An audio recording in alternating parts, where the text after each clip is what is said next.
Son, the Holy Spirit, one God, amen. So, we'll just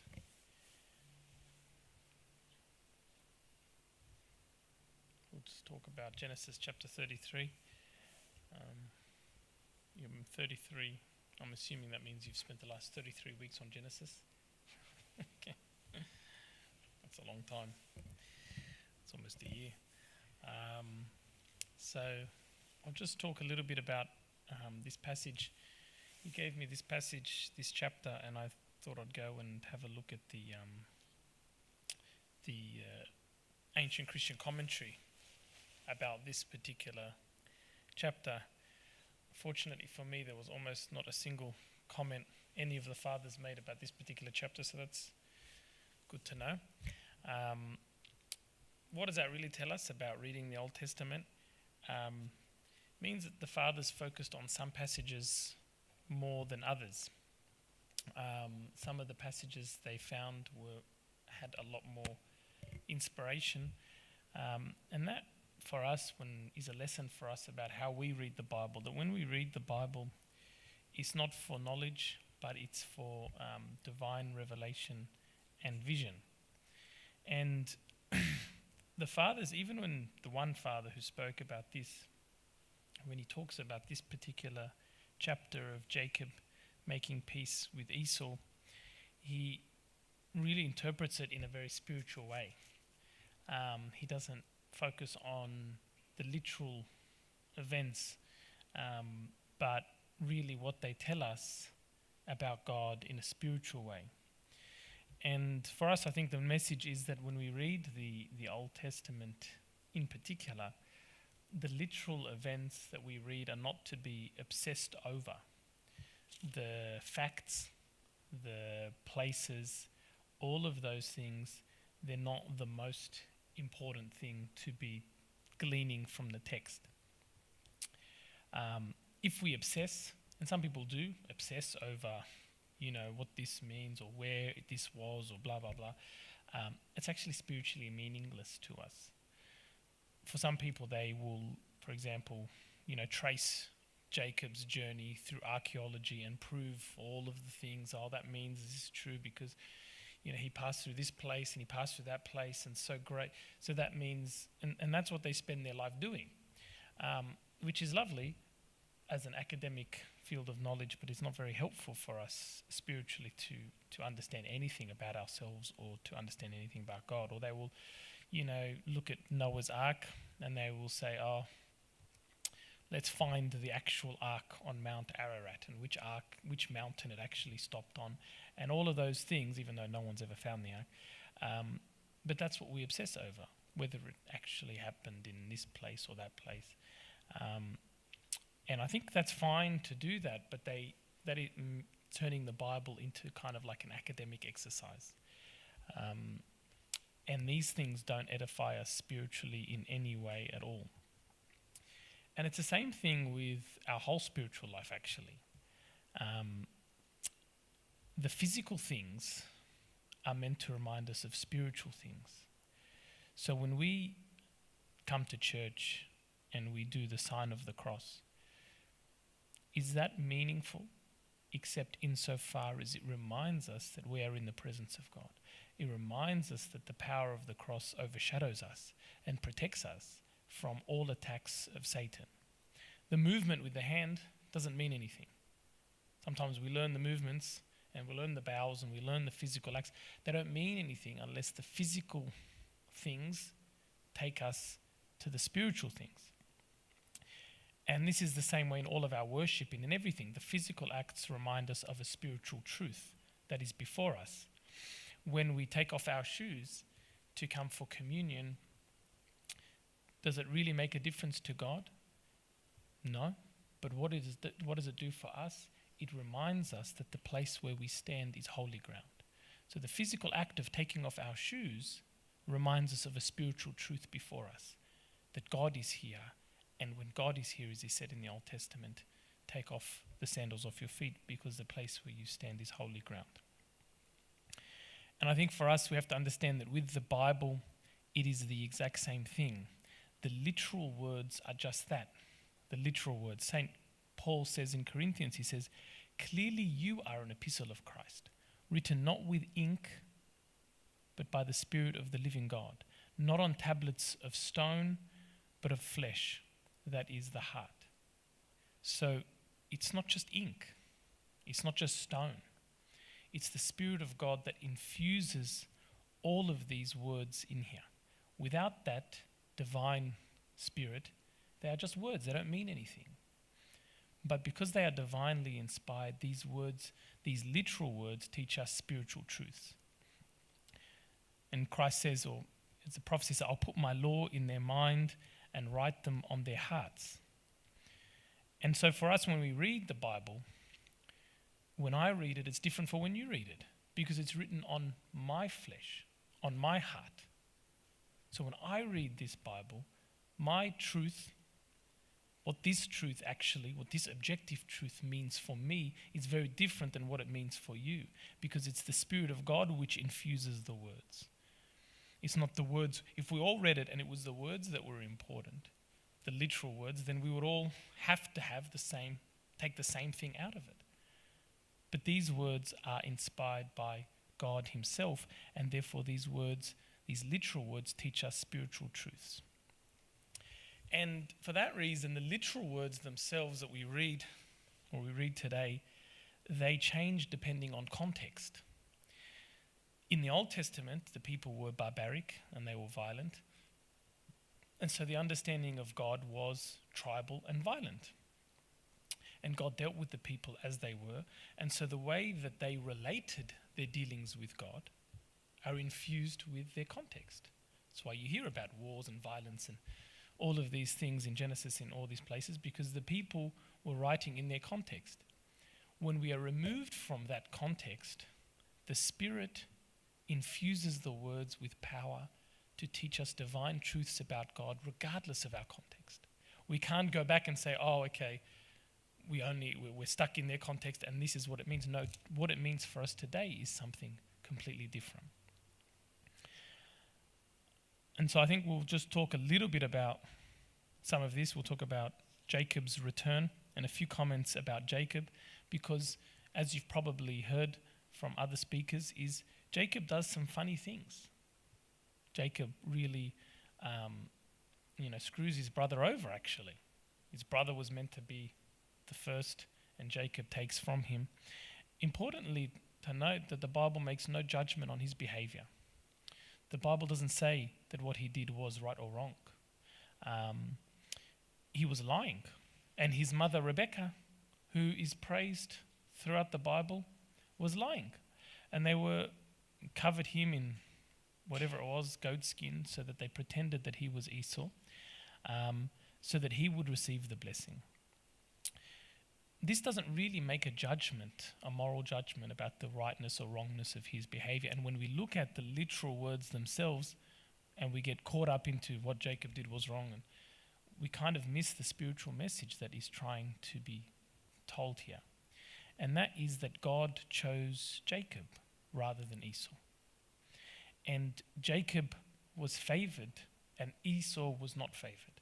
That means Israel is special and Edom was not special.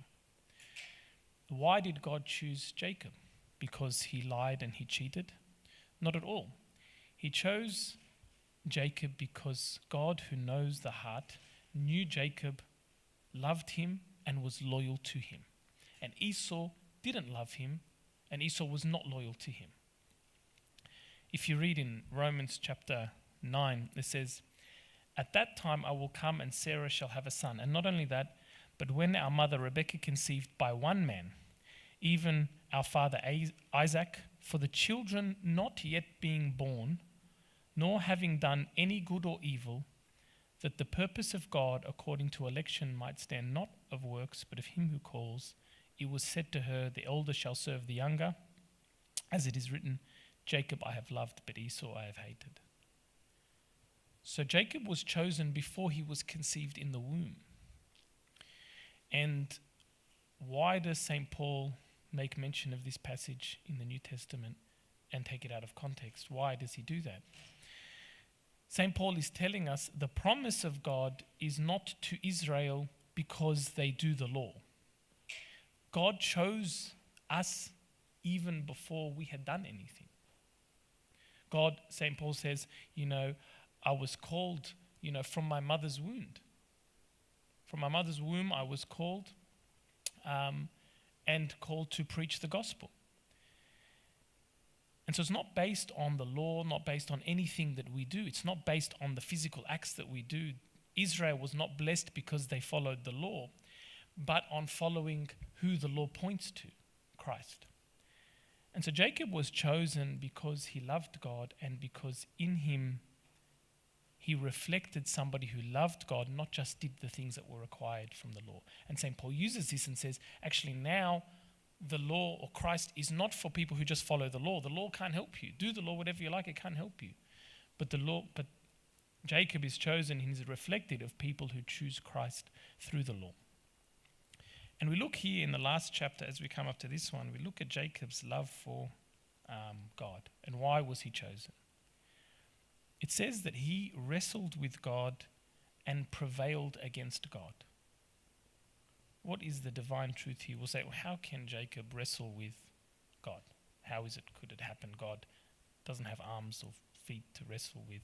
How could he wrestle? This is not the point of the story. The physical wrestle is not important. What's the important part of the story is that it is possible to wrestle with God and to win. It's possible to overcome or overpower God with the fervor of my love. It says in Matthew, it says, the kingdom of heaven suffers violence and the violent take it by force. So what they're saying here is that when you really struggle and when you demand the kingdom of God through your efforts, you will receive it. When we stand in prayer and we say, as Jacob said, I will not go to sleep until you bless me. I will not give sleep to my eyes or slumber to my eyelids until I find a place for the mighty God of Jacob. If we say that, then we will prevail against him. God can be overcome by your tears. It's a beautiful thing if you look in all of Genesis. It says things about God that we know cannot be completely true. It says God regretted that he created man. Can God regret anything? Of course not. He's unchanging. But in our dealings, God allows himself to be moved. God allows us to change his mind. Because we are bound by time, he is not bound by time. If we beg and we plead with God as Jacob did, I'm not going to let you go until you bless me, then we are able to change the mind of God. He will act in a way that he wouldn't have acted if we didn't do that. This is what the Bible is telling us. Even though we know God can't change his mind. We know God is eternal, he's unchanging. But when he deals with us, he has allowed himself to change his mind. He's allowed us to have the power to move his hand. He said, I'm not going to let you go until you bless me. And this is the most important thing to remember from that passage. And then he touches the hip socket, and then it says that the Israelites never, ate that part of the muscle of an animal as a reminder of Jacob walking with a limp because of the hip socket that was removed or damaged by the angel. Is that important? Is it important that they didn't eat that particular muscle? Is that the message that the people of Israel should take? We can't eat this muscle, it's sacred to God. No, the point of that was that it's a reminder of spiritual things. It's a reminder that Israel, if you wrestle with God, if you come to him and you demand him to act, he will listen. So whenever you eat this, remember that. Whenever you don't eat this muscle, or you're teaching your children why we don't eat this muscle, is not about the muscle or not eating that particular thing. It's about a reminder of spiritual things, that if you wrestle with God, you can win. And for us, sometimes we can fall into the trap, which is a very dangerous trap, of being drawn away with the physical things and forgetting the spiritual things. The physical things, like I've said, have no real importance except for that they remind us of spiritual things. And when we are there at the spiritual things, we don't need to go back to the physical. While we have been reminded and we are face to face with the spiritual, the physical things have no importance for us because they've already done their job. John the Baptist was a man, but he led everyone to Christ. Once he'd done his job, see you later. You don't need me anymore. He must increase and I must decrease.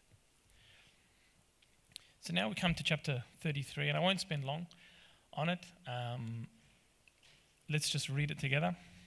Now Jacob lifted his eyes and looked, and there Esau was coming, and with him were 400 men. So he divided the children among Leah, Rachel, and the 2 maidservants. And he put the maidservants and their children in front, Leah and her children behind, and Rachel and Joseph last. Then he crossed over before them and bowed himself to the ground 7 times until he came near to his brother. What is this? What's the first thing that strikes you about this?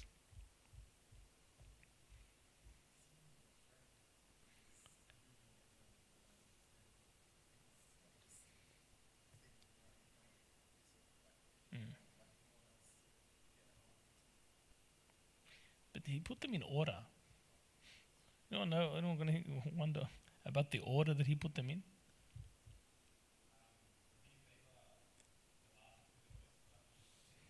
It seems that way.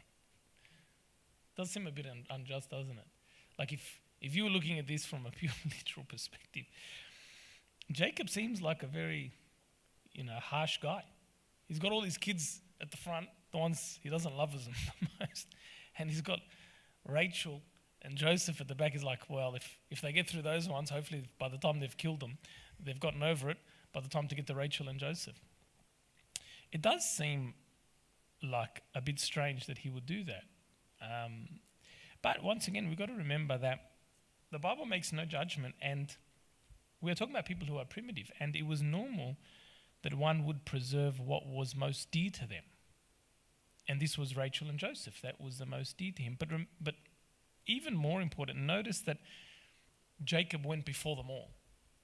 So he went before them all. And then as he went, they came after. And Esau ran to meet him and embraced him and fell on his neck and kissed him, and they wept. And he lifted his eyes and saw the women and children and said, "Who are those with you?" And he said, "The children whom God has graciously given your servant." Then the maidservants came near and their children, and they bowed down. And Leah also came near with her children, and they bowed down. Afterward Joseph and Rachel came near, and they bowed down. So what are we to take from this spiritually? Of putting successive droves before.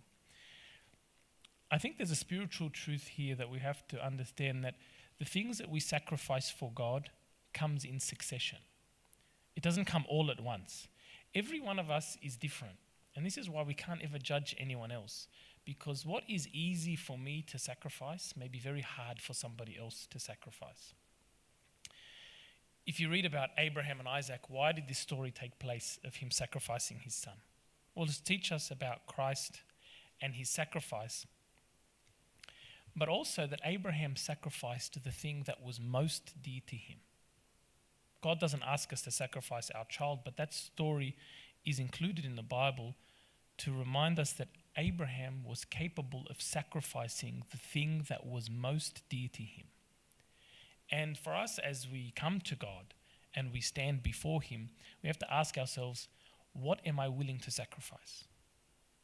What am I willing to give up right now to obtain something? For some people, some things are easy. For some people, some things are hard. So it cannot be a one-size-fits-all. What I am willing to sacrifice for God is very different what somebody else is willing to sacrifice. And when I do a big sacrifice, for example, or something that seems big but is easy to me, and I look at somebody else because they're not able to sacrifice it because it's hard for them, I can't judge because I don't know how hard it is for them. Maybe it's very easy for someone to give up all their money and say, I don't care about money. But you ask them to give up their dignity, maybe that's a very different story. For some people, it's easy to sacrifice sleep, to wake up early and pray, or to come to the liturgy. For some people, it's easy to sacrifice vegetating in front of the TV one night to visit someone or to spend time with God. For some people, it's easy to fast certain fasts. For example, it's easy to fast St. Mary's and Apostles' fast if you love seafood. If you don't love seafood, it's very difficult. And for us, there's not one size fits all. Stand before God and discover what you're willing to sacrifice for Him. Sacrifice, the word sacrifice, means that it's hard. It means that something has to be given up. If it doesn't cost anything, then it's not a sacrifice. It may be a benefit, but if it is hard, if something has to be given up, then it's a sacrifice. By the word sacrifice, I mean we offer something. We offer a lamb, something that we love. It's a sacrifice. We take our money and we sacrifice it.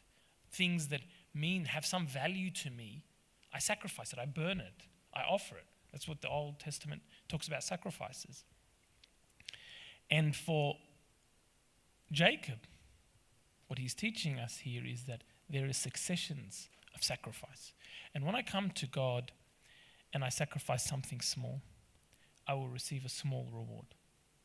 When I come to God and I give up something easy, I will receive a small reward. Is that a problem? No. Because that small reward teaches me the currency of God. The currency of God is when I sacrifice something, He gives me glory. When I give Him something, He gives to me tenfold. Not as in I'll give 10% of my income and He'll make me rich. No. He gives back in spiritual gifts. And as you give little bits to God, He gives more and more. And as you give bigger things to God, He gives more and more. So then it becomes easier and easier to sacrifice hard things. Now Leah, sounds horrible. Now Leah and her children, it's okay. They can go.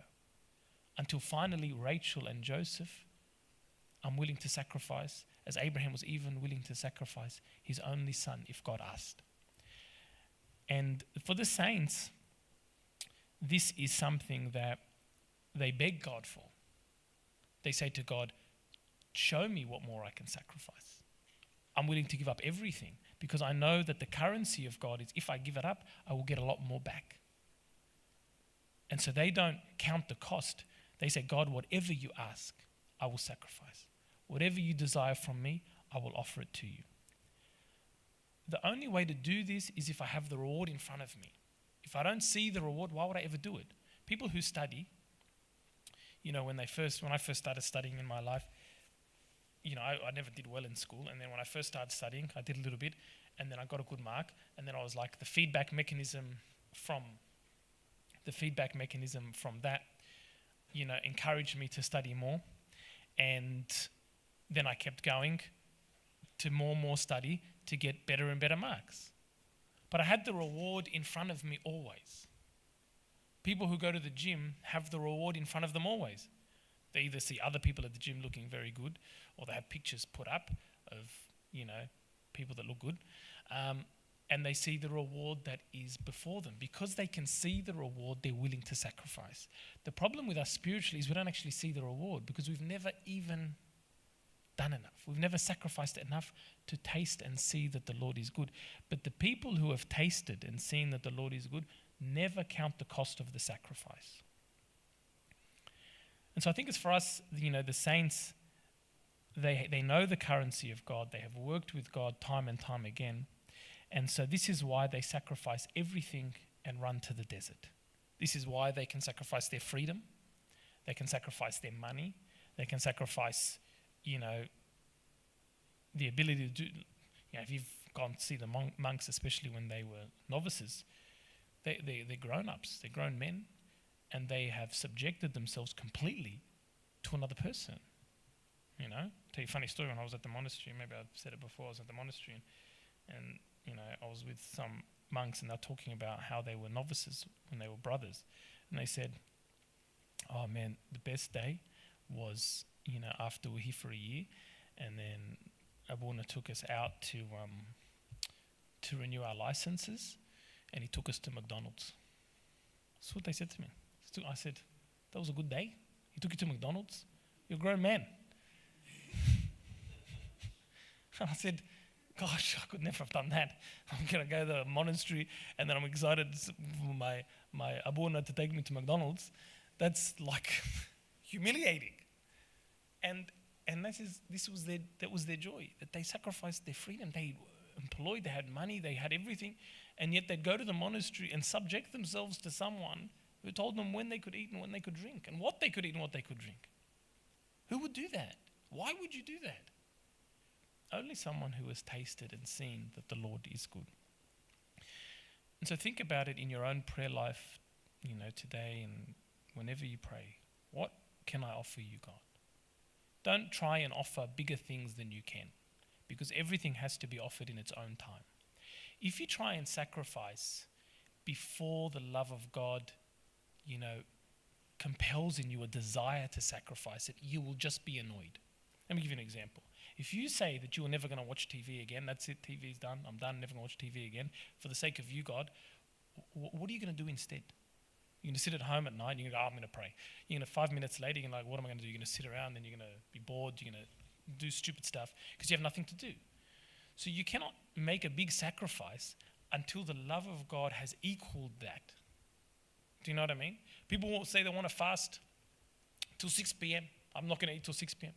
Good on you. How does that help you? If your prayer life isn't equal to the task, you're just frustrating yourself. Or, even worse, filling yourself with pride. So everything has to be sacrificed in its own measure and in its own time. And the best way to do it is to allow the love of God to increase in my heart, that actually it doesn't even become a sacrifice anymore. Actually, it's easy. Actually, I want to do it. Yes, it's hard, but I'm desiring it.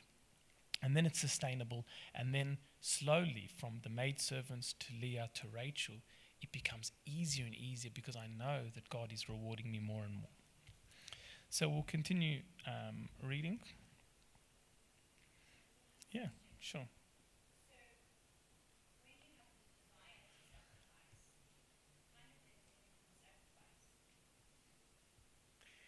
It still always is a little bit of a sacrifice, but it's easier. It's easier because I know what I'm getting.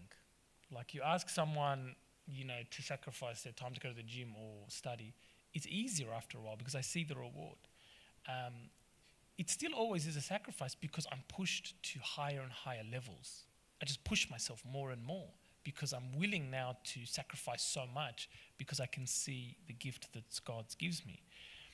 So it still is a sacrifice, but you're right. It happens in its own time, in its own measure. The desire is there to sacrifice more because the love of God is in my heart and I know what I'm getting. I know the trade-off. I know the currency. Always. Basically, it's just what we all should be aspiring to. It's shedding away everything within us that is not God, bit by bit. Cutting away things, not just sins. They're the first things to go. But bit by bit, in its own time. And it looks different for everyone because everyone has stronger desires for something than other people, So what's last to go for me is first to go for you. But bit by bit, I'm cutting away everything that is not God. Everything that doesn't serve God. Everything that doesn't fuel my relationship with God. Bit by bit, I'm cutting it away. Over time, over many years, under guidance, this is what I'm meant to be doing. Until all that is left, when I've lived a life with God, is only things that are pure and please Him and serve Him. I think that's a goal to aspire to. But if we go year by year, and we're the same, nothing's changed, nothing's been sacrificed, we're doing the same things in this rat race, why would it change? In 20 years. We have to start now. What can I give you, God? I'm going to wake up 10 minutes earlier to spend the morning with you. I'm going to make sure I'm here at liturgy from the start. That's what I'm going to do. I'm going to serve in some capacity for you. The small things, bit by bit. Once I make that decision and I see the reward of that decision and the benefit of that decision, then I make more and more decisions, cut away more and more things within me that really block my progress. Then Esau said, "What do you mean by all this company which I met?" And he said, these are to find favor in the sight of my Lord. But Esau said, I have enough, my brother, keep what you have for yourself. And Jacob said, no, please, if I have now found favor in your sight, then receive my present from your hand, inasmuch as I have seen your face as though I had seen the face of God, and you were pleased with me. Please take my blessing that is brought to you, because God has dealt graciously with me, and because I have enough. And he urged him, and he took it. Then Esau said, let us take our journey, let us go, and I will go before you. But Jacob said to him, my Lord knows that the children are weak, and the flocks and herds which are nursing are with me. And if the men should drive them hard one day, all the flock will die. Please let my Lord go on ahead before his servant. I will lead on slowly at a pace which the livestock that go before me and the children are able to endure, until I come to my Lord in Seir. And Esau said, now let me leave with you some of the people who are with me. But he said, what need is there? Let me find favor in the sight of my Lord. So Esau returned that day on his way to Seir.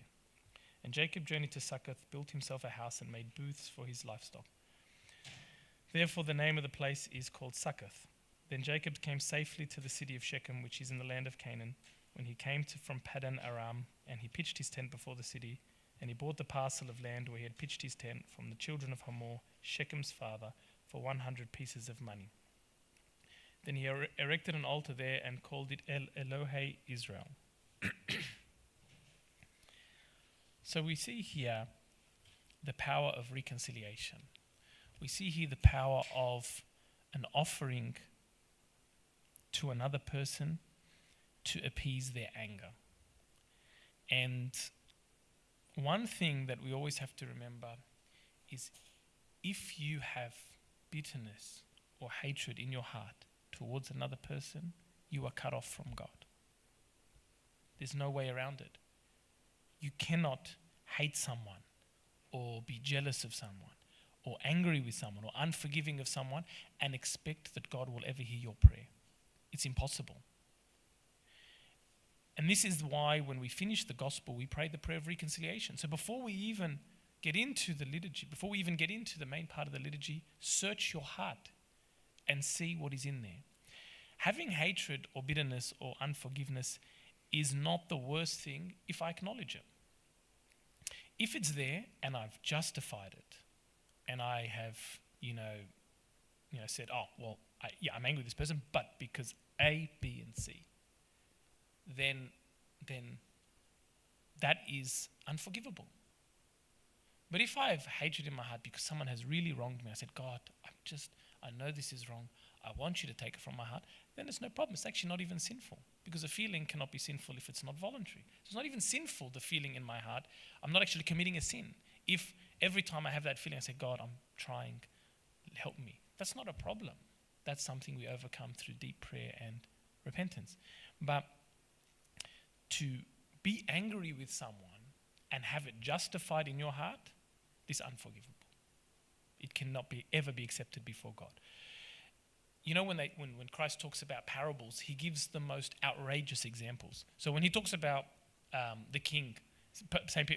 Peter said, Lord, how often shall my brother sin against me and I forgive him? 7 times? He says, no, not 7 times, 7 times 70. And he gives this outrageous parable that a king goes and someone owes billions and billions of dollars. And because his servant wasn't able to pay back the billions and billions of dollars, literally 10,000 talents, which is equivalent of billions of dollars, he commands him to be sold with his wife and his children and all that he has. And then he falls down, forgive me, have patience with me, master, I'm going to pay you all. He can never pay it back, but he says, I'm going to pay it all. What does it say? The master of that servant was moved with compassion and forgave him the debt. And then he goes, finds somebody who owes him $100. And he takes him by the throat, says, pay me what you owe. And he begs him, please have patience and I'll pay you all. And he says, nah. And he throws him into the prison until he should pay the debt. Ask yourself a question. Is that ridiculous? It's a ridiculous story. No one would do that. If I've just gone from a king and I know in my mortgage I owe $60 billion, and they go, oh, don't worry about it, have a pass, and then somebody owes me $100, am I really going to do that? No, I'm not. On a physical level. But on a spiritual level, this is exactly what we are doing. God has forgiven you everything. All of your anger, jealousy, your vile sins, mine first of all. He's forgiven you all of them. Not counted one of them against you.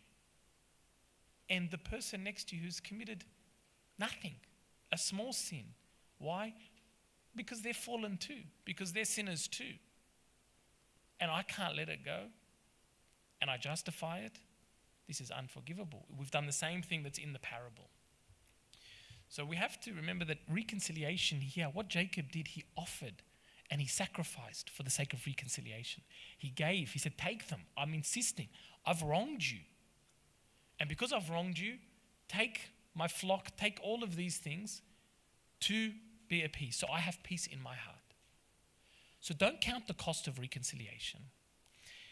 There are some times when we can't actually reconcile properly. Like we can't actually go to someone and say, forgive me, I'm sorry, we hug and make up. Sometimes the relationship has gotten so toxic that that's not even possible.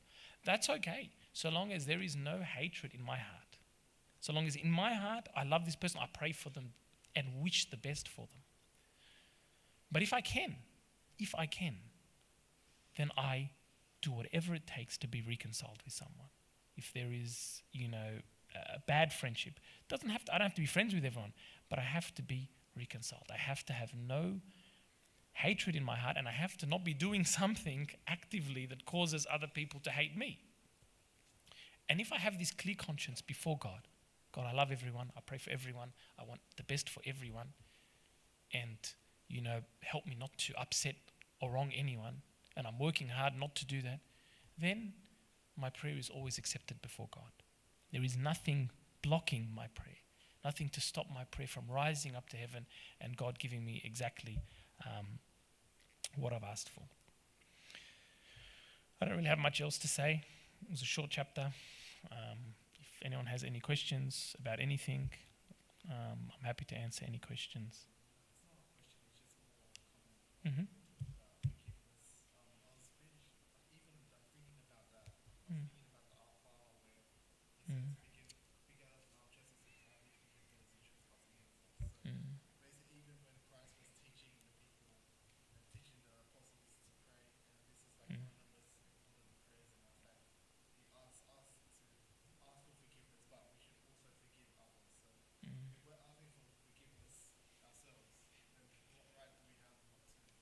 Absolutely. Absolutely. It takes a lot of humility as well. Like it is like a hard thing, especially like if someone has wronged you, or like if you've wronged someone, maybe you feel like guilt or maybe anger. But I think it's just important to be humble and realize this is what like God has faced us so much. Jesus Christ faced the cross. He faced everything, even the apostles faced trials and tribulations. But despite that, they didn't hold hatred in their hearts. They showed Absolutely. forgiveness. I think, we have to remember that, especially people in relationships or, like even friendships, when somebody is harsh to me or dishonors me or is mean to me or insults me, and I get angry, it's like I've rejected the gift that God has given me. God has given you a gift in that somebody has spoken badly about you, unjustified. Or someone thinks badly about you, unjustified. And I get angry about it. I go, you've missed it. You missed the point. The point was for you to accept it as Christ accepted what he went through on the cross, the spitting, the shame, and all of these things. To you it has been granted on behalf of Christ, not only to believe in him, but also to suffer for his sake. So when I reject the gift that he gives me, the dishonor, the shame, all of these things, the rejection, when I don't accept it, I'm refusing his gifts. It is actually a gift from God for you to take it and be joyful in it. I say, God, maybe they know me better than I know myself. I'm worthy of it. If somebody rejects me, it's because I'm not that special. It's all good. But you find me special. You've accepted me. You will never reject me. And that's the only thing that matters. If people reject you, they're fickle. What difference does it make? They love you one day, they hate you another day. But God is eternal. His love is unchangeable. He will never reject you. If we are faithless, he remains faithful. So that's a gift we have to remember. Don't lose the gift by being angry and hating that person. Love them and receive the gift directly from the hands of God. Any other questions?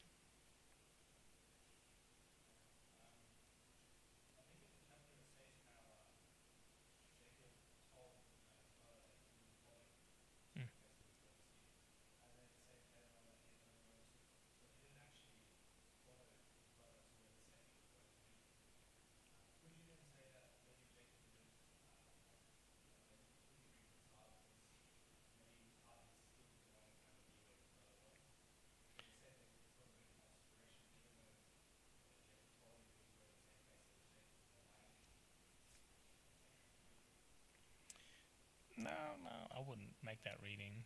Father Paul, he's an Old Testament scholar.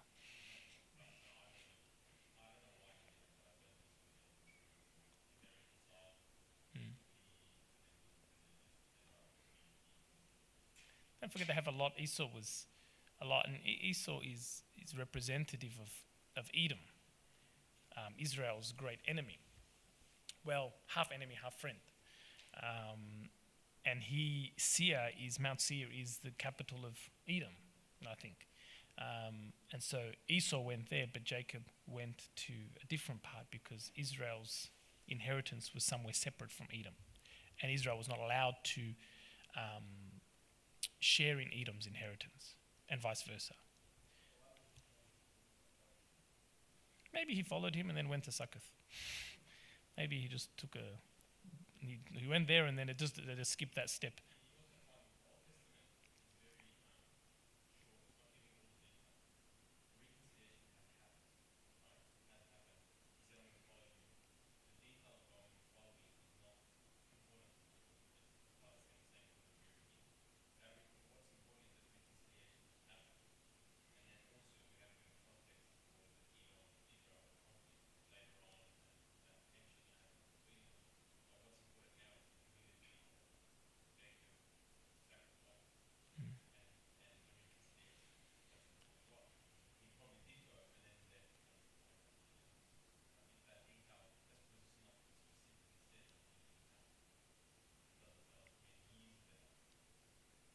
It's like the genealogies in the New Testament, they skip generations. From my understanding, there's generations that have been skipped because they're trying to send a message, not to give blow by blow every single person that lived. Any other questions?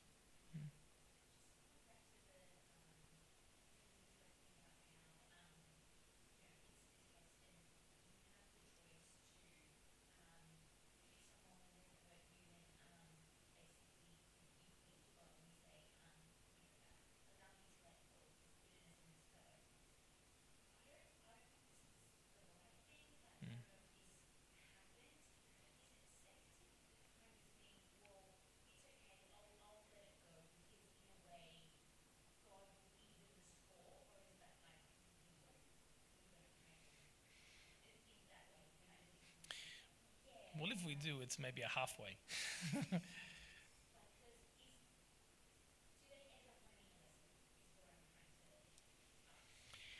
I think that for us, if we are really focused on ourselves, it doesn't make a difference to us. We don't want them to learn the lesson. We want them to be saved.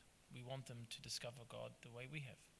So if we are focused on ourselves, we have no time to worry about what everyone else is doing. If I have two things in front of me and all of my mind focus is on this thing, and I examine it from every angle, and I know it 100%, this thing's over there, I'm not looking at it. I know myself. And I know that actually the only person in this world that is in danger of going to hell is me. It's the only person. I am in danger because I need to worry about myself. Everyone else, we justify. That's the way it's always been. We condemn ourselves, we justify everybody else. So we shouldn't be saying, yeah, God's going to give them their just deserts, because that feeling is tinged with vengeance. And that's not what we are called to want for them, And when I myself have been forgiven so many sins, I want the other person to be forgiven so many sins.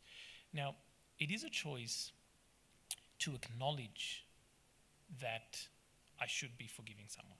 Sometimes it's not a choice to actually forgive. I'm not talking about that. If it's something deep and I can't actually forgive, then it is enough for me to acknowledge that I'm holding this in my heart and to ask God through His mercy and His divine grace to take it from me. It's the same as any sin. Like, people have pride in their hearts.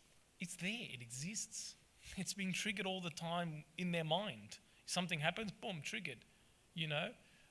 Can I get rid of it? Impossible. It's not me who can get rid of it. I just have to acknowledge that it's there, acknowledge that it's wrong, and acknowledge that it's up to God in His time to take it from me. And that only happens through constant immersion in His presence. Because when you're constantly immersed in God's presence, you know, no flesh can glory in the presence of God. And when you're constantly immersed in His presence and His forgiveness, I can never be unforgiving to another person. So that's the answer to it. It doesn't mean that, you know, if I've got this in my heart, I shouldn't come for communion. No. It's when I've got it, well, we should always check before we don't come for communion anyway. But if I've got it in my heart and I justify it, because they did A, B, and C, I can't accept that. That's a different story completely, and that's what has to be avoided at all costs, I think. So what if someone has done, like, just say someone has said, this person's done A, B, and C, and that's bad, but that person is you.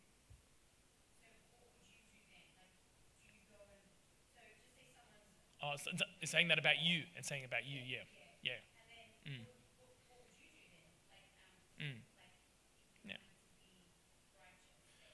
Well, St. Paul says, I myself strive always to have a conscience without offense towards God and men. So I strive to have a conscience without offense towards God and to people. So if, for example, I have wronged someone and I have done something to offend them, then it's incumbent upon me to apologize and do what Jacob did. This is my offering. I come and I offer it to them. And I say, I'm so sorry I said that. I wasn't thinking, just dumb. You know, like, I shouldn't have done that. Sorry, you know. If I think within, sometimes some people are very sensitive and I've just done something I didn't even know.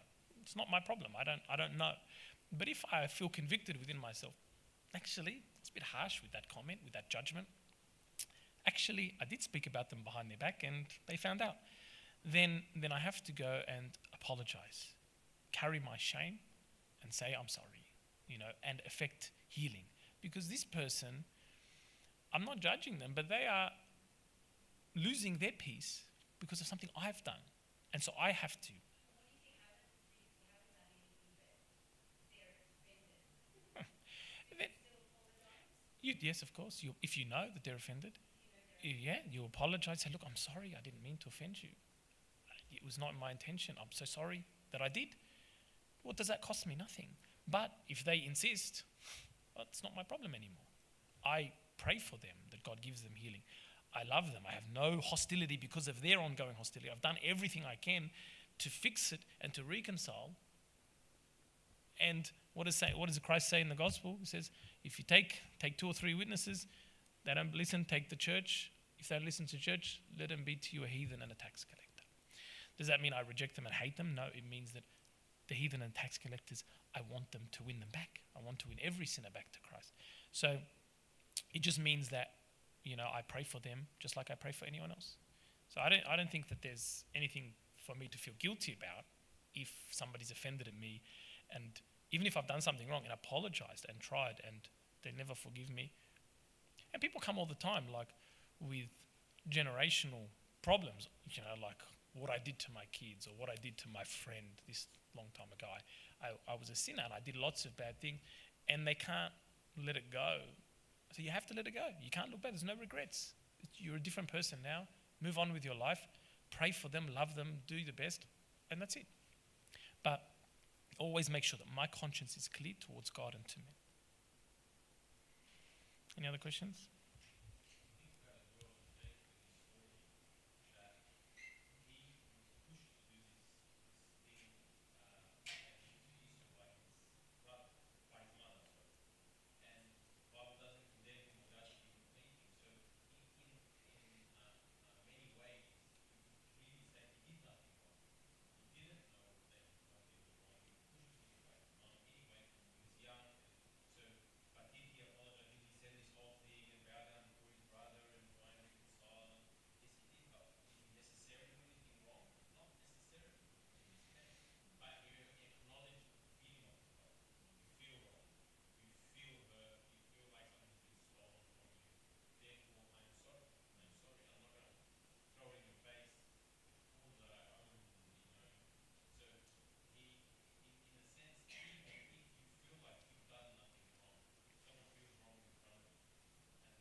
gift. Gift that God is giving you, once again, to go and humble yourself in front of another person. Don't lose the gift that God has given you by saying, well, I did nothing, it's all good, Don't lose the gift. Now, of course, you don't overdo it to the point that you annoy the other person. But no more questions?